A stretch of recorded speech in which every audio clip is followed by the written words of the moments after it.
Welcome to BookTrib Live, a Merrill Mouse Media production.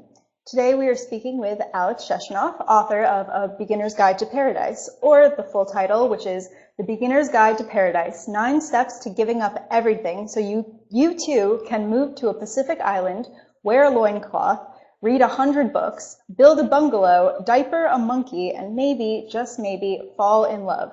Individual results may vary, baby monkey not included. Thanks for joining us today, Alex. Thanks so much for having me. What a treat. Alex's book was the nonfiction winner for the Faulkner Society's Words and Wisdom competition and also won first place in nonfiction at the Los Angeles Book Festival. Alex's work has appeared in National Geographic Adventure, Slate.com, and Marketplace on NPR, among others. He's a Yale grad, and after founding the internet company The People, a nonpartisan precursor to MoveOn.org, Alex felt a little burnt out and faced what he calls a quarter-life crisis. And so he gathered 100 books, specifically books that he felt embarrassed that he didn't get to reading in college, and moved to a small island in the Pacific called Yap. His book, A Beginner's Guide to Paradise, is about this experience. So, Alex, can you tell us a little bit more about your book? Oh, sure. Well, first of all, Sophia, thank you for having me. I read recently that there are something like 300,000 new YouTube videos posted each day on the internet. So, like anybody who's still interested in books is, well, kind of a hero. And anybody who shows up at like an online book event, well, on a 4 o'clock on a Thursday, they're a superhero. So this is so fun. I'm really happy to be here. Yeah, happy of course to talk about the book, but I should say that it has a lot of jokes. It's a travel memoir, but it's not like it's not like John Milton, who said he wrote Paradise Lost to justify the ways of man to God. There's a lot of sugar to help just a little bit of medicine go down. But you're right.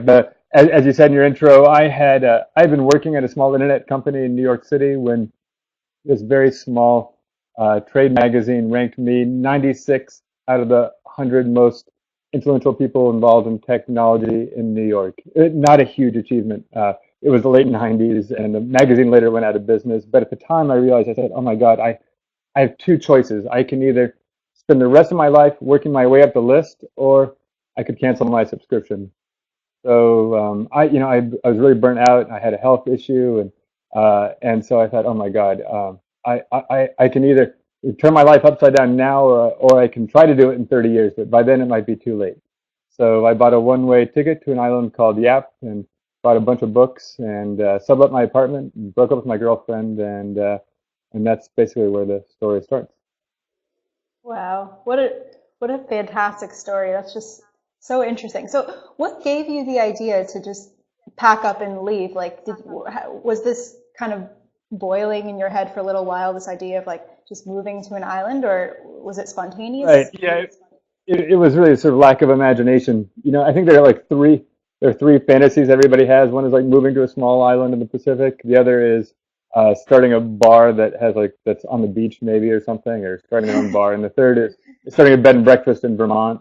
And I'm not really into the hospitality industry, so I'd had this screensaver, the like classic screensaver of the palm tree over the ocean, and so late one night at work, I actually Googled, and this is a little embarrassing, Sophia, but I Googled nice Pacific island, and it turns out there's like 29,000 islands in the Pacific. So then I Googled really nice Pacific island, and the one that came up was Yap, and that's basically how I chose it.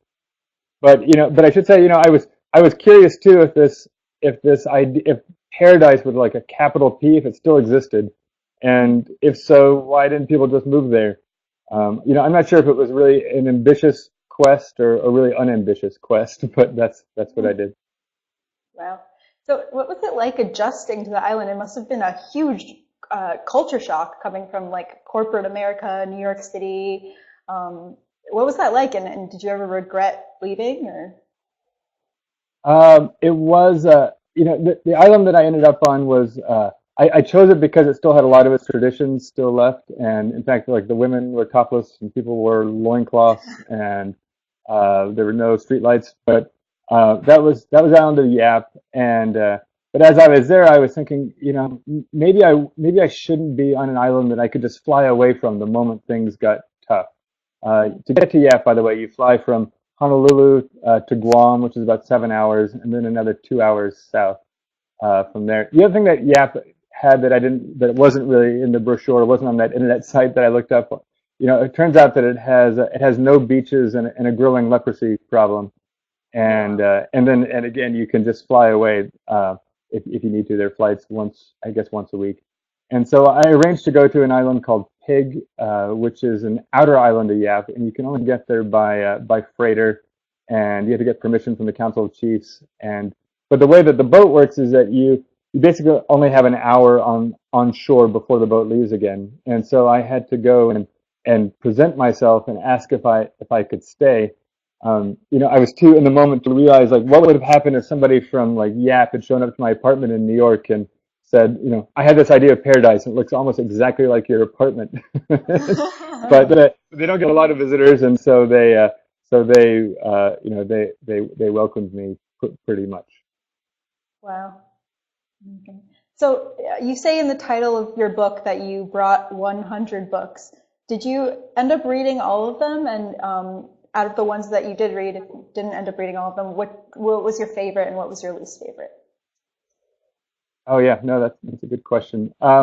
So I did end up reading basically all of the books, and I know Moby Dick is a like pillar of literature, and I'll probably go to like literary hell for saying this, but there were parts I may have skimmed on that, Sophia. I know complaining about Moby Dick being long is like complaining about like the traffic in Los Angeles or something. Like you kind of know what you're getting into, Yeah. um, but I never wanted a whale to die as much as I did while reading that book, and I generally like whales. Sophia. And the second part of your question, I guess, was what book did I especially like? There's one book I brought called The Hedgehog and the Fox, which is by Isaiah Berlin. It's very short, which is maybe why I liked it too. But it's basically a long essay, and he says there are two kinds of people. There are people who find everything interesting, and then there are people who find just a couple of ideas interesting, and they focus just on those. And well, I clearly I find everything interesting. So it was useful for me to have this kind of framework to understand maybe a little bit of who I was and what my fate would be. From what I understand, that like I guess there are foxes and hedgehogs. The foxes, like flit about and find everything, of interest, and that was clearly me. But the hedgehogs, they run the world, but the foxes have more fun. Hmm, really interesting concept. I'll have to check that one out. So I have a viewer question here from Elizabeth. She said, "Pumped for this chat. Have you read any of your book reviews, and what has been your response to it?" Oh, I haven't read a single review. That's just a joke. No, I have read them, and my wife advises me, and I met her actually out in the Pacific on a full moon kayak ride. She's generally a very centered and keeps me focused. But she said about the reviews, she's like, enjoy the positive ones, but not too much, because you can't really invest in the negative and the positive at the same time. Like I mean, you got to do them both at the same time. You can't just ignore the negative ones. And so I tried to do the best I could writing the book, and maybe not everybody will like it, but I hope they do. Very wise advice. Um, and there's another question from Elizabeth, and she talks about the little note at the bottom of your title, individual results may vary. Where she wants to know where that idea came from. Well, I guess I had that idea. The original title of the book was called Paradise Misplaced, a sort of play on words, pun on Paradise Lost. And my agent didn't like it, and he said, "Well, keep brainstorming." And actually, he made me. I came with like 500 titles, and it was hell. Just really total hell. And then this was one, and so we originally had that long subtitle, and then he's like, it needs a little something extra at the end, and so we just came up with individual results may vary, and you know, I guess a lot of people expect a book or a movie or whatever to end with a, and then they found love, and and in fact, I do find love in my book, but at least I wanted to introduce the idea that that maybe we wouldn't, and so that's just a Mm. wink. But of course, everybody knows that I thought. Oh, yeah. Great, great. So there's Yeah, a great question here question. from, Thanks, Elizabeth. yeah, thanks, Elizabeth. There's another question here from Sandra. She wants to know, were there any bugs or animals that you weren't expecting on the island? Yeah, so these islands are some of the least diverse places on Earth. They have like 35 species of plants and animals above the water. Underwater, they're incredibly rich, but they don't have any poisonous snakes or even scorpions. But they do have something called monitor lizards, which are these like giant, like you can't really tell, but they're like 5 foot long dragons. They're black and they walk around with their like sticking their tongues out, and they have like this confidence to them that like no other animal I've ever seen has. So they would like sort of walk through wherever you are, like you're like sitting reading, and then this thing will just like walk up and look at you. They're like tropical gangsters. They're terrifying.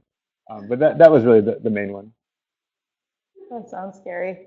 Um, so one of the things your book talks about is building a bungalow. So did you build your own home, and if you did you have any prior experience doing that, and who helped you, and what was that like?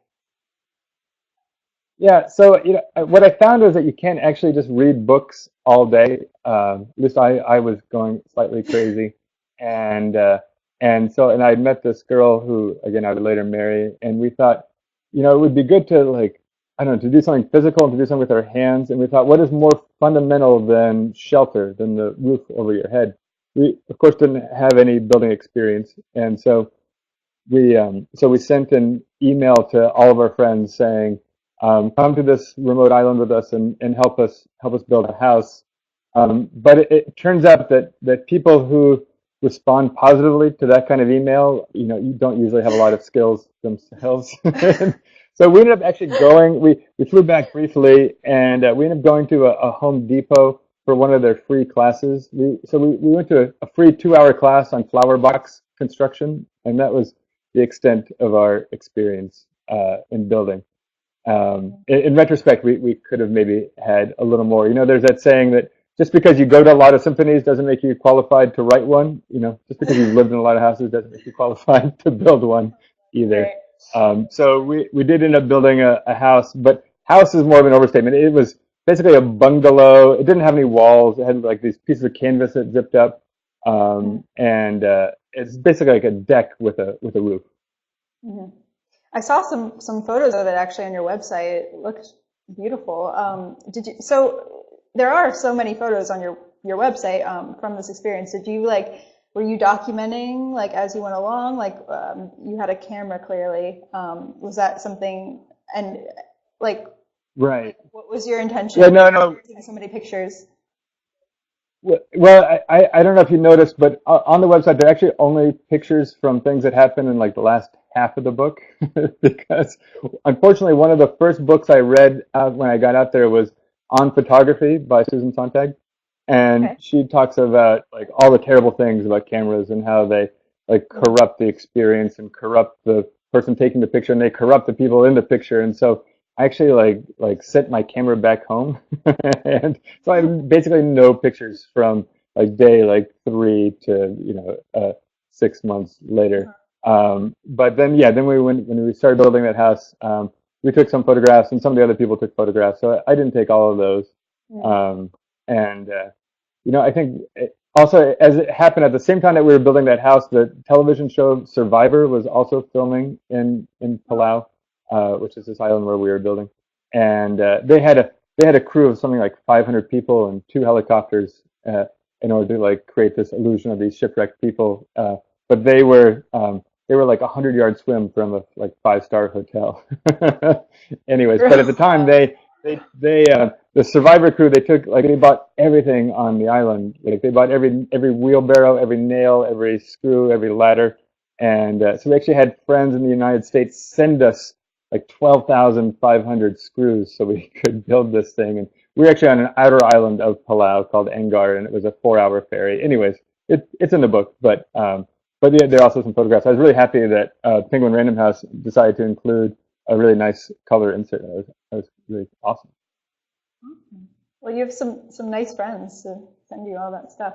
Um, who's the can you talk about the baby monkey in the diaper? Because he or she is just so cute. I was just like looking at the pictures, like, oh my gosh, I want one. Oh yeah, yeah. Maybe I can pull up a picture here. I don't know if this happens in these chats, but uh, here is a here's a picture of the. Let me see. Is that right? Yeah. There's a picture. That's a monkey. Really small little guy. He's so cute. Yeah. So one day while we were building this, this local man came up and said that he had killed a monkey because I guess they're pests. They're considered pests on the island, and there was a baby. Did we want the baby? If not, he would turn in the baby to the government and get $5. There was a bounty for them, and we said, oh no, don't do that. We'll take it. And we immediately we went online and started emailing monkey experts and sort of saying like, what do we do? Like, how do we reintroduce this monkey? And I know they don't make great pets. What can we do?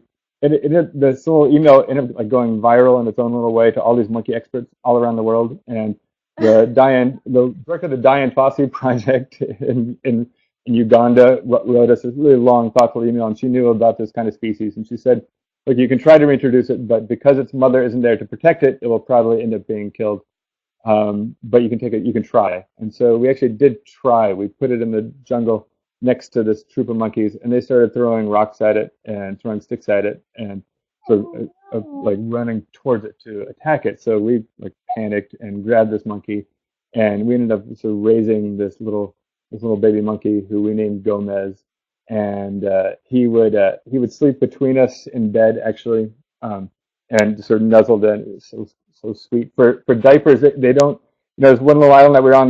They had a store, but they sold like pasta, but no pasta sauce, that kind of thing. This tiny store. They didn't have monkey-sized diapers, of course. So we cut up a T-shirt for diapers, and it turns out you can get 130 T-shirts from 130 diapers from a single T-shirt. So it's like Oh, 9 cents wow. a piece. And we used a safety pin, and to watch when we would give it baths, and its tail was so long, it would sort of corkscrew down the drain. It was a really sweet little guy. Oh, that sounds so sweet. Um, do you have any pets right Oh, now, and or? oh, Sophia, sorry to interrupt. I should say that like monkeys are really not good pets, Right. and nobody out there should have a pet baby monkey. We didn't really have any other choice given the circumstances of that, or it was going to be killed. But when they get older, they get teeth, and they really are not suitable for. Right. Right. Um, so, do you have any pets now? So I'm guessing you probably wouldn't ever get a monkey again because of what you just said. But No, yeah, no, I have two kids, two boys, and so that seems like funny. They want a pet. Where somebody actually approached us recently to get to adopt a pig. It was a rescue pig, and so we had Googled it, and it seemed like it was going to be okay. We happen to have hardwood floors, but you can get little booties so they don't slide on the floors. We didn't care about our floors, but Mhm. we went to go pick it up, and when we picked it up, then the guy said actually he checked it out, and it's not a Chinese pot-bellied pig like we thought, which get to like 60 pounds or something, or 90 pounds. It was a wild boar that grow to 300 pounds, and they get tusks. And Oh my so that was that was recently. That was our sort of aborted pet moment recently. But we will get another pet in time. Okay. So, where would you be right now if you didn't decide to leave New York and your company there? Would you still be there, or do you think it would have eventually just driven you out Yeah. another way, or? That's a good question. I'd probably be in either in the gutter or like the like vice president of like an online yellow pages company or something. So I'm really glad I left. So, what are some of the biggest lessons you learned during your experience, and what kind of stuck with you the most? Right. So I really learned three things out there, Sophia.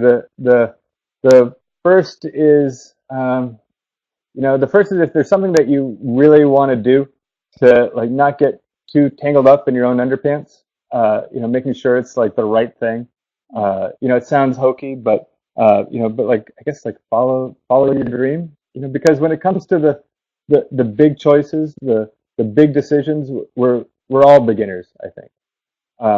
The second is to stay focused on the things that you really care about. It sounds easy, but at least I did, and I think a lot of us spend a lot of time focused on like pursuing other people's goals. And the third is that is that loyalty to bad choices usually doesn't make them better. It's this like time-sucking illusion that we have that like we just stick with it long enough, it will somehow get better. But simply sticking with it usually just makes it worse, not better. And I've tried to apply those to my life here, and not get and not end up in the rat race again. And but I'm really glad I was lucky enough to be able to spend the time that I did out there. Well, those are some great lessons that you took away, and I'm sure our listeners can take something from what you had to say about it.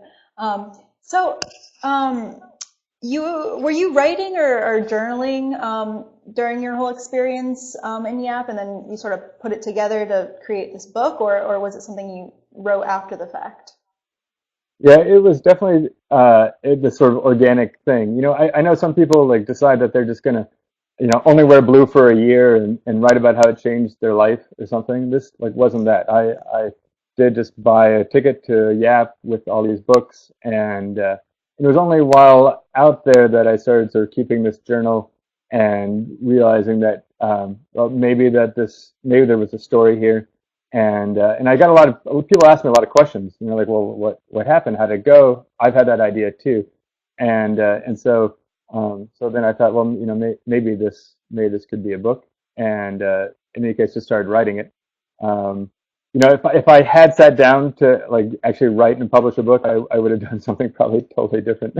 And because in the end, it's just a lot of jokes. So I spent a lot of time in cafes trying to write jokes about the Pacific. And maybe I could have made it easier for myself if I had thought through more about what the story was. But it was a privilege to get to tell it. Great. So you talk about kind of like the humor that's in this book. Did that just kind of come naturally because of the experiences themselves, and kind of clearly have like this kind of humorous quality about you? So like, what is it? Is it hard to write humor, or did it ever feel unorganic, or? Well, I do know. I heard somebody say once that if you're that nobody really wants to hear about your trip unless you were the victim of a crime. And so I wasn't really the victim of a crime, though. A couple things did happen that are in the book. But yeah, so no one really wants to hear about your trip. And I happened to find these islands that are like so quirky and different from what we expect and sometimes want them to be, that it's it's a cliche to say it like it wrote itself, but there's some real characters out there, so I didn't have to embellish. And basically for me, like every sentence either has to be like really interesting or funny. And because I'm not just competing against other books, but like everything that's on YouTube, and like Game of Thrones, which has a crew of like 1,500 and a budget of $10 million an episode. And so like it's got to be really good. And so it has to be interesting or funny, and if not, I cut it out. So are you planning on writing another book in the future, or if not, do you think this is just a one-time thing, or? Yeah, I will write another book. It probably, I don't know if I'll be at the center of the story, or if it will be in the first person. My hunch is that very few married people have written 2 books in the first person. But my wife is in here. She's nice about the book, but she as it turns out, I ended up going to graduate school for writing, and they said if you're ever writing about something you really care about, just to give them all the best lines. And I tried to present Sarah well in the book, and as I'm like slowly learning, it's not that she didn't like her lines; it's that they were given to her, which I guess is different. And so I think my next book will be sort of probably more research based, and I ended up living in Alaska for a while after the Pacific, between writing this book and getting it published, and that's also a really funny, weird, interesting place. So it'll probably be about Alaska and maybe kids too.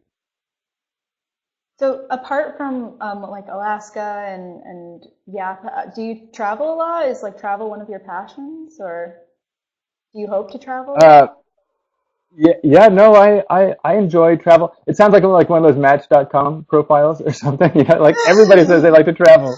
Like That's not many true. people That's say like, no, I hate travel. Or like I like the idea of traveling. There's a great book called The Art of Travel by Alain de Botton, true. and he writes this one chapter in it where he tries to spend a week in his bedroom, like traveling around his own bedroom and like looking at it afresh as though he were a foreigner there, and trying to like get to know its history and its culture, and it didn't work. And so like That's we funny. actually do sometimes have to actually leave our bedrooms to travel, or we can buy books and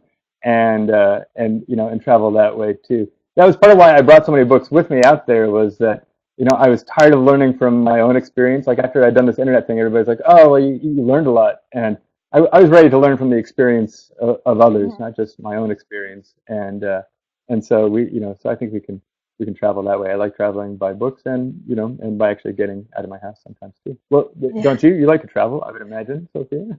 Oh yeah, definitely, definitely. I wish I could travel more. Um, so, thank you so much for sending us that coconut. We got a coconut in the mail from Alex, and it was great. We had a lot of trouble opening it, though. I don't know if anyone had talked to you about this already, but we tried a lot of different things. We tried a pen, and it didn't end up working. But then we tried a screwdriver and a hammer, and that ended Uh-huh. up That working didn't in the work either? end.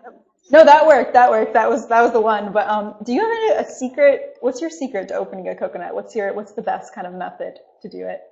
Okay, so the only real way to, as I understand it, to open a coconut is with a machete, and it's totally terrifying. So you take it and you hold it in your left in one hand, and then you sort of whack it, and without like chopping off, your fingers.